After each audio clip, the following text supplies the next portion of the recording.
Good morning, Journey Church. This is Pastor Chad. I hope you're having a great day in the Lord. I just want to acknowledge at the very beginning, as we continue this series on trusting God, that this may be a tough week for many of us. For many of us, there is anger inside of you. There is division in this country. Our country is going through it right now. And right now is a better time than any other to put your trust in God. God is in control. Question for you: when you move to a new city that you don't know anything about, you have to put your trust in new people. When we moved to Missouri, we had to find a new mechanic. A mechanic is something that is sometimes hard to find that you can trust. And so for us, we had to find a new mechanic. And luckily I did. And I trusted him because his name was Chad. I mean, what better of a mechanic can you come by who's named Chad? That's just a trustworthy name, my friends. But we were able to put our trust in him. We had to find a new set of babysitters. Babysitters are not the easiest thing to find because you want to know when you leave your children at home that they're going to be taken care of and that you can trust these babysitters. That is a hard thing to do. Maybe you move and you need to find an attorney. Attorneys aren't easy things to find as well. But an attorney, when you find one that you can trust, it's kind of like the mechanic. You hang on to them because it's hard to find somebody that you can always trust. And so the reason why I wanted to spend so many weeks on this idea of trust is because I know that for many of us, we have trust issues. Not just trust issues with God, but maybe you have a trust issue with a family member that has kind of stabbed you in the back or has said things or have done things, and maybe you haven't spoken to them in quite a long time. That's a hard thing to do. And so we're going to be talking about trust, not just in trusting God, but how we can begin to trust all together. And so, you may not be able to trust an employer. 30 years ago, all these mom and pop businesses were still up and going. But as today continues on, we see businesses merging, getting bought out. And maybe you're in a business that you're like, they're always talking about closing down or merging or something. He goes, I don't know what to do. I don't know if I can even trust my employer.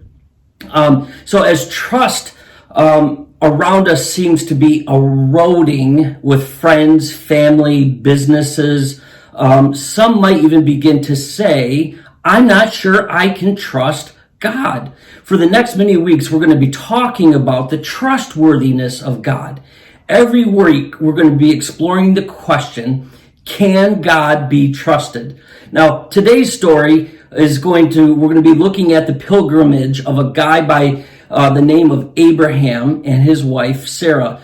They were in the very beginning of the Bible in Genesis. Last week, we talked about the trustworthiness of God through his creation. Now, excuse me, as we are first exposed to the story, Abraham's name is Abram, and his name would be changed later on to Abraham. And his wife's name at this point is Sarai, and her name gets changed to Sarah along the story. Abraham, again, is one of the earliest stories in the Bible, which means Abraham did not have the Bible to consult. He occurs very early on in Genesis chapter 12. And if you're a new follower of Jesus and you're on a journey of building trust, you can read through the whole Bible and read about trust. But Abraham did not have these stories. He did not have a bookstore where he could go to, and there was piles of books about learning to trust God our Father more and more each day. So just know something, that when Abraham starts his journey, he starts with very limited information, and that is important for us today. It's important for us as we continue this series on building trust, because I have met people who have said, I have questions, I have doubts, I have objections, and I'm not taking a leap of faith until all my questions are answered. Again, Abraham, as he starts his journey of trust, it's with a very limited information. This morning, what I'm asking you to do, what I'm inviting you to do is take a shot into building trust with God before you even have this whole thing figured out. If you're saying, I have this objection, I have not had these questions answered, and until those questions are answered, I'm not moving. I would plead with you to bring all of those challenges, all those doubts, all those questions along with you in this journey of building trust. I'm going to plead with you just to start this journey even before all of your questions are answered. Now, like I said, Abraham's life starts in Genesis chapter 12 and goes through Genesis chapter 25. And throughout those 13 chapters, there are at least a dozen different episodes in Abraham's life. And what I've done here is I've tried to condense his journey. So I have selected 4 of these episodes so that we can check in on him at the beginning of his journey, a few years later into his journey, and much later in his journey with God. And then towards the end of the journey, where we watch the progress in learning how he learned to trust God. And after we look at these 4 episodes, we're going to do something very important. We're going to look at the difference here.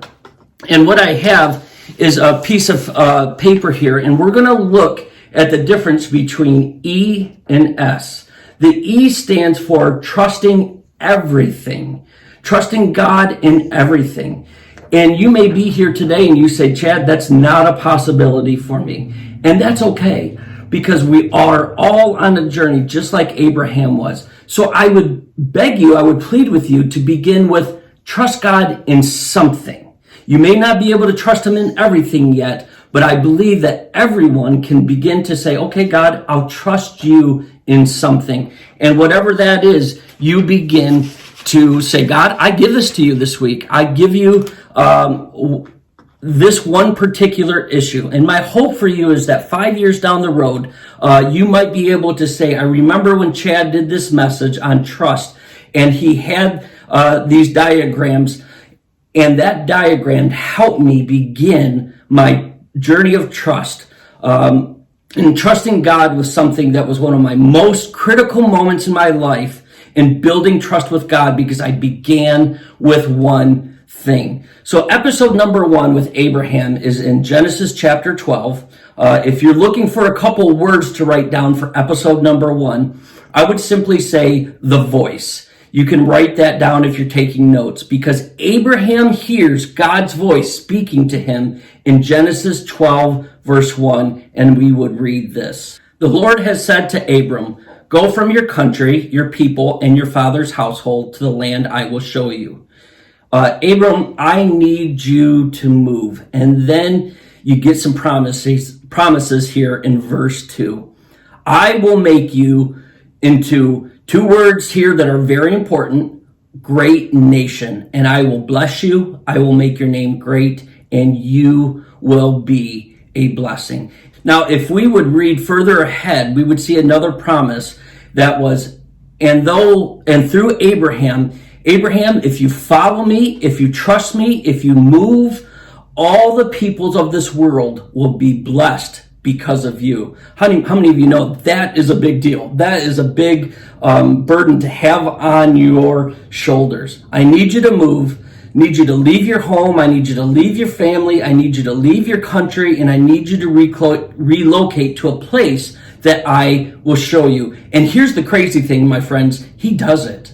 Something about the region that Abraham is moving from. I just want to talk a little bit. Here is a picture. He is moving from the Euphrates River region.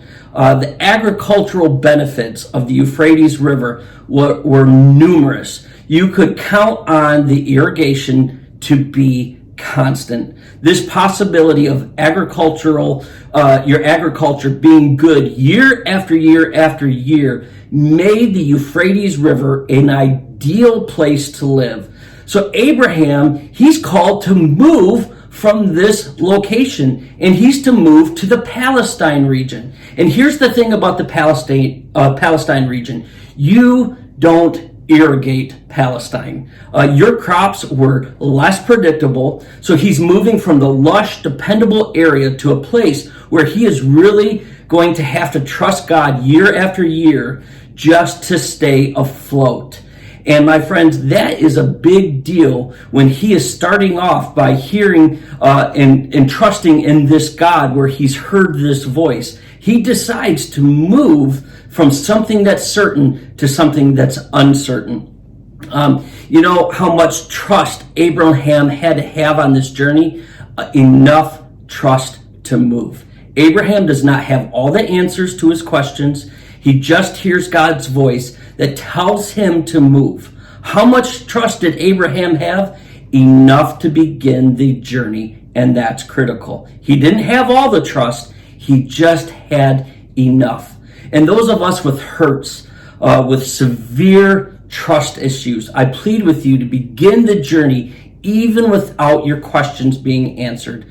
Take the questions, the issues, the doubts, the pains, and put them in a backpack and bring them along with you in this journey of building trust. And perhaps our gracious God would be pleased to answer some of them along your journey.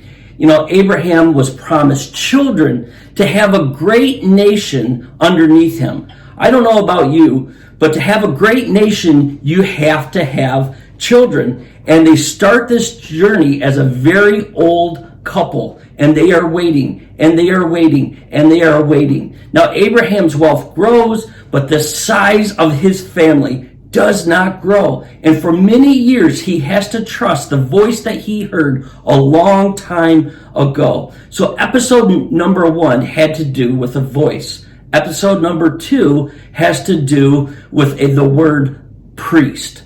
Number 1, voice. Number 2, priest. So one day there's this messenger that runs up into the hills of the spot where Abram is camped out and says, hey, your nephew Lot, his town Sodom, he has been attacked and his family has been taken captive. Now Abraham gets this, and you should be shocked at this, but he has 318 servants who were fighting age to go fight. How many know that's a lot of servants? So that means that he had a lot of wealth at this time.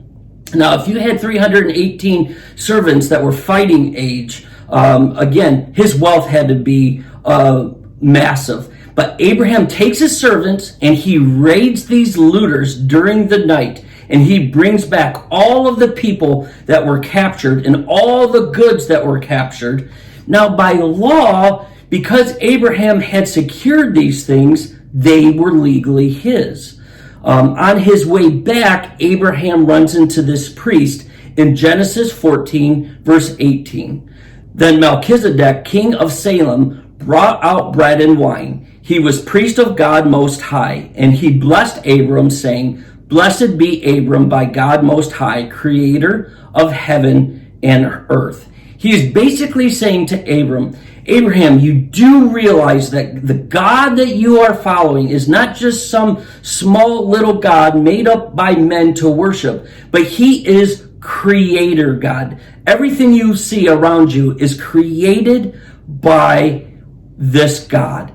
In the journey of Abraham's trust, I just wonder how badly he needed to hear the confirmation that the voice he heard a while ago was not just any voice, but it was the voice of Creator God. Because I tell you, if you move hundreds of miles away from a great water source and you are waiting for this child in old age, and you're waiting and waiting, I wonder at some point, would there be the possibility for him to ask himself, was this just a pipe dream? Because I've moved away, I've been promised this child, and we just keep getting older and older. Was I an idiot, basically? What if I never hear that voice again? And here I made this move. For what?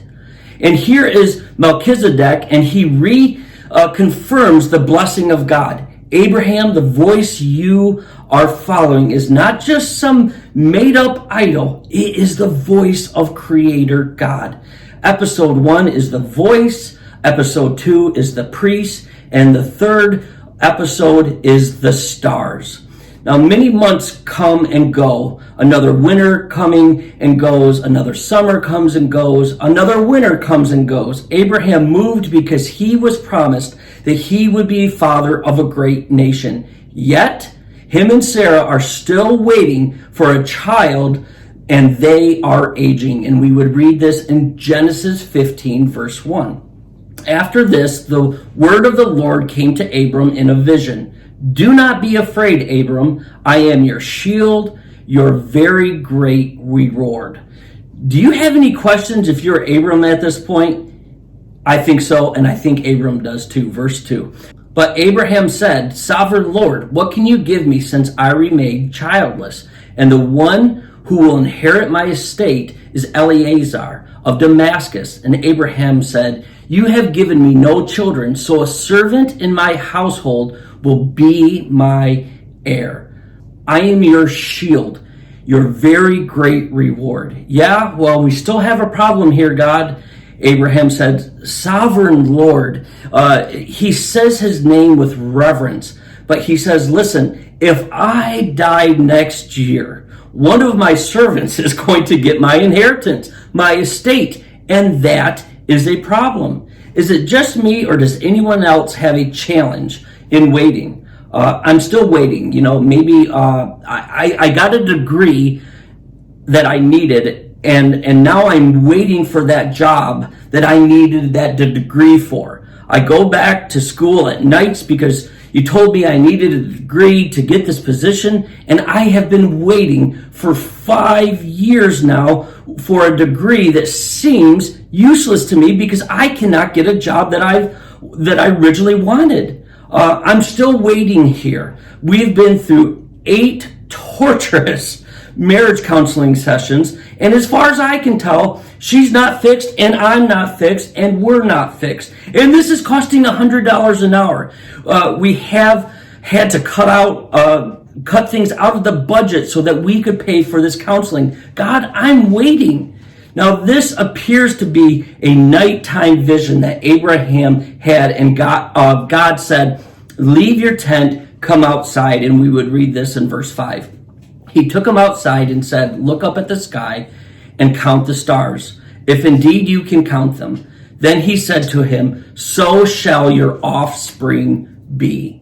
He looks up at the galaxies, he looks up at the stars, and God says, just look at the stars and count them. This is how many descendants you will have. And one of the most powerful verses in the Bible, verse 6, Abram believed the Lord, and he credited it to him as righteousness. God has Abram come outside, and he says, look up, and he says, I promise, Abram, trust me. And childless Abram says, I trust you. It occurs to me that probably outside of your salvation, one of the most important things that you can ever say to our Heavenly Father is, I trust you. I believe God delights when we say, I don't understand this, I don't get this, but I will trust you in this. I think the heart of God is deeply moved when he calls us into a life of trust with great difficulty and confusion. And in the middle of our mess, we still say, God, I trust you. Just understand, in Abraham's journey, he does not have this whole thing figured out. He is learning as he goes along. He is learning God. He is learning trust. And then we see that finally a child is born to Abraham and Sarah later in their life, just as God had said. And they named their child Isaac, which means laughter, because it's so funny that a couple of this age would have a child. And so they call him Isaac, which means laughter. It would be like two grandparents walking down the road and holding hands, and people come up to them and say, "Oh, is this your child, your grandchild?" And they say, "No, this is our child." Now let me show you something that's going to still be hard for Isaac to grasp onto. I want you to see this. It's a family tree of Abram and Sarah. Does this look like a nation to you? Just move and I will make you into a great nation. Okay, we have Abram, we have Sarah, and then we have Isaac. Listen, they are only one funeral away from this entire nation imploding. Now somebody is showing up, and it's the king from the Mediterranean coast, and this guy's name is Abimelech. And Abimelech has his general who commands his army for his little kingdom. Episode 4, we would call the tree in Genesis 21, verse 22. At this time, Abimelech and Phicol, the commander of his forces, said to Abraham, God is with you in everything you do. Now swear to me here before God that you will not deal falsely with me or my children or my descendants. What he is proposing here is a treaty, not necessarily between him and Abraham, but between Abraham's descendants and his descendants. Abimelech realizes that God is with Abraham, and there is no way that he can defeat both Abraham and God, so he asked for a treaty. And Abraham says, I give you my word. But now we have a problem. Because if you were to go back in chapter 21, you will read that Abraham says to Abimelech, listen, we made a well and your men confiscated it. My friends, this is not a lot of water in that area, but when you need water, any kind of water that you can find is very, very valuable. It doesn't matter how wealthy you are, how much livestock you have. If you do not have water, your wealth literally means nothing. See, Abimelech's forces had shown up and forced Abraham's herders to leave that well that they had dug up and to go find a new one. Now, why? Because this was their land. Yeah, but they didn't have any interest in this land before we found the water, so why is it theirs? Well, they have interest in it because there's water on it now. So Abimelech shows up and says, God bless you and everything you do. I just want to make sure that we can create a treaty where your descendants will not attack my descendants. Abraham says, I swear to it. But we have an issue. I made this well, and your guys drove us off. And Abimelech would go on and say, I didn't know anything about this.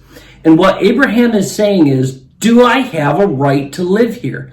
After I have passed on, does my son have the right to live here? Do we have the right to live here right now? Because with no water, Abimelech, there is no life. And they make this treaty at the end of the story in verse 33, and it says, Abraham planted a tamarisk tree in Beersheba, and there he called on the name of the Lord, the eternal God. Now, how many of you have ever stayed in a hotel within maybe the last year or two?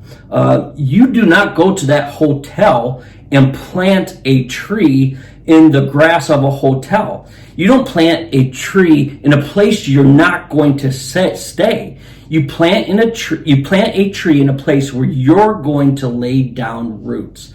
And he calls upon the Lord. He calls him the eternal God. He calls him the eternal God because he knows that he is going to die with a family tree of one, and that he has to trust that the eternal God will fulfill his promise. He is putting his trust in the eternal God.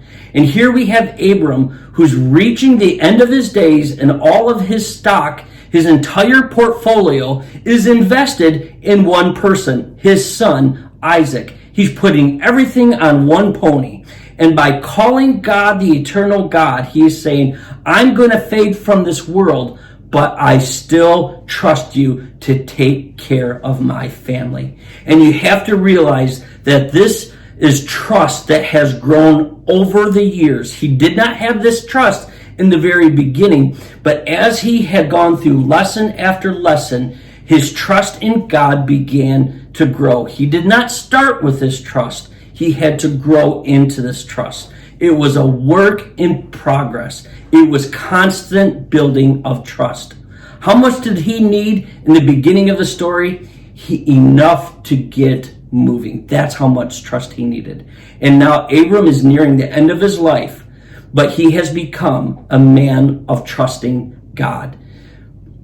Do you remember this sheet that I showed you in the beginning, the E and the S, that you can either trust God in everything or you can trust God with something. I want to show you a new letter here. The big T here is the capital T is trust. For some of us, we're at a point in our lives where we say, God, I trust you with everything. No matter what happens in my life, I trust you. I trust you with my past. I trust you with my present. I trust you with my future. I trust you with my life. I trust you with everything. But there may be a large number of people watching this today that would say, Chad, I'm not there yet.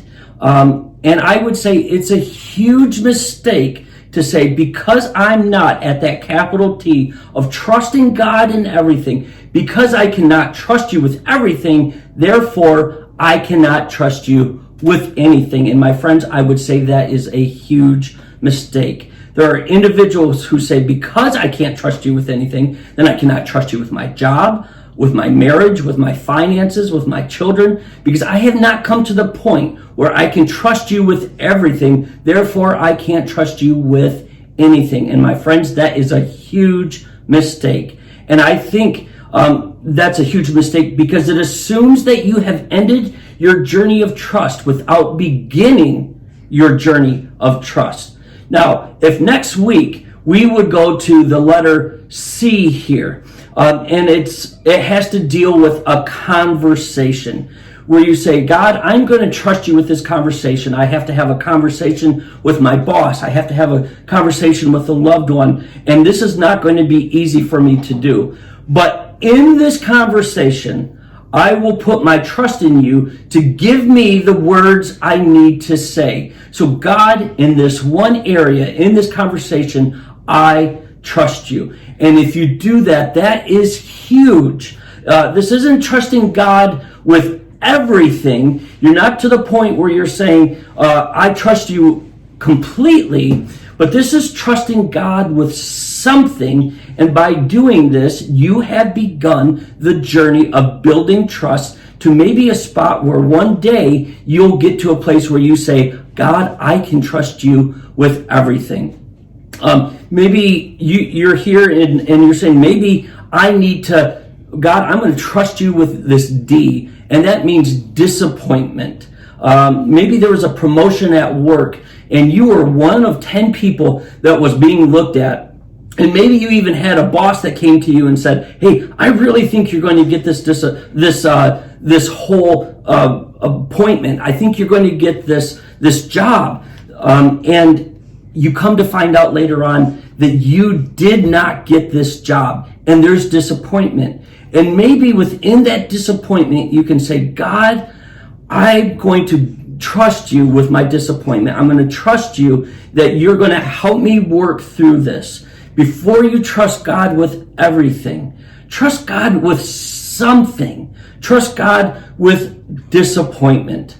And maybe you're going to come upon a situation where you say R, and that means maybe, God, I'm going to trust you with this relationship. I have not spoken to my friend. I have not spoken to my brother in 10 years. I don't know how to repair this, but God, I'm going to trust you that you're going to give me the words to say, that you're going to help me make positive movement into restoring this relationship. So God, I may not trust you with everything yet, but I am going to begin by trusting you with my relationship. It's not the point where you're trusting God with everything, but you're trusting God here with something. And my friends, that is huge. Maybe you need to go, God, we are just constantly having money issues and I don't know what to do. I don't know what to do. So God, I'm going to trust you with our finances. I'm sick and tired of worrying about money, making wrong choices. And so God, I give you, and would you be pleased to work in my finances as I give them to you, to give me wisdom to manage my life's finances. I will trust you with my money. And that's a hard thing to do. But you're not saying that, God, I trust you in everything, but I'm giving you something, and I am going to see you work in that. We are saying, God, I trust you with something. And if you do this long enough, you might get to a point where you go, God, I trust you with everything. And that's a big deal. And for many of us, we've grown into this letter T here, where we have gotten to a point where we can say, God, I trust you no matter what has happened. Friends, no matter what this past week has looked like, that you could be able to say, God, I don't like it. I don't see it. There's hurt. There's anger in our nation. But God, I trust you. And I trust you with this and everything. Many times it's unrealistic to just completely start off with 100% trust. But God is pleased when you begin to even say, I give you something and I trust you with it. Because I guarantee, as you see God's faithfulness continue to show up time and time again, there will be a time where I believe you can eventually go into the large T of trusting God all the time. This week, I think one of the most powerful things that you can do in this journey of building trust with God is by looking at this word. And it's this, whatever this happens to be for you this week. No matter what you're going through, you fill in the blank and say, God, I give you this. And if you do that, God will be pleased to see that you're at least turning over and you're starting a journey of trust with him. That doesn't mean that you trust everything, but you will see God's faithfulness show up when you say, God, I trust you with this. So here's the question for you this week as we close. What is this for you? What is your this? God, I'm going to trust you with this. Again, maybe you're not at a point where you can say, I can trust you with everything, but you can say, God, I'll trust you with this. And see if God will prove his trustworthiness to you through something small, and then again, and then again, and then again. And this, my friends, is how trust is developed. This is how we begin our journey of trusting God, where we can say, God, I trust you with everything. So church, no matter what it is that you may be going through today, I pray that you just begin with one thing. If you're the person that says, I can't trust you completely, but begin with something. Begin with this. And so can I pray with you for a moment and just pray that God would, that you would just begin to say, God, here I am, I give you this, and that he would be faithful and show up, and you would get to a point where some point in your life you would begin to say he was trustworthy in this and this and this, and therefore I trust him with everything. And when you can trust God with everything, there you will have complete peace in your life. So God, right now, I just pray that no matter who's watching this today, that God, they would be able to say, God, I continue, maybe at one point in my life, I trusted you with everything. And so, God, may I get back to that point, or God, may I start off by just going back to the basics and re-trusting you with a few things. Maybe for the first time, this is going to be a difficult challenge, but somebody may be watching this and said, I have never trusted God, but I will take a leap and I will trust him with this, no matter what it is. God, you know what is on their mind. And so, church, as you're watching this today, I would just pray that you would give it to him this morning. Take your hands of whatever you are holding on to, open them up and say, God, I trust you with this.